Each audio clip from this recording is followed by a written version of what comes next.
আজকের কবিতা রবীন্দ্রনাথ ঠাকুরের লেখা সহজ পাঠের প্রথম ভাগ থেকে। প্রায় আমাদের সবাইয়েরই পড়া।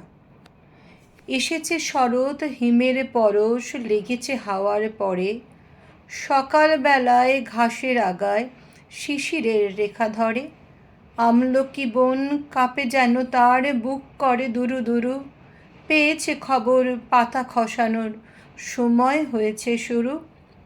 শিউলির ডালে কুড়ি ভরে এলো, টগর ফুটিল মেলা, মালতী লতায় খোঁজ নিয়ে যায় মৌমাছি দুই বেলা। গগনে গগনে বর্ষণ শেষে মেঘেরা পেয়েছে ছাড়া, বাতাসে বাতাসে ফেরে ভেসে ভেসে নাই কোনো কাজে তারা। দিঘি ভরা জল করে ঢল ঢল নানা ফুল ধারে ধারে, কচি ধান গাছে ক্ষেত ভরে আছে হাওয়া দোলা দেয় তারে।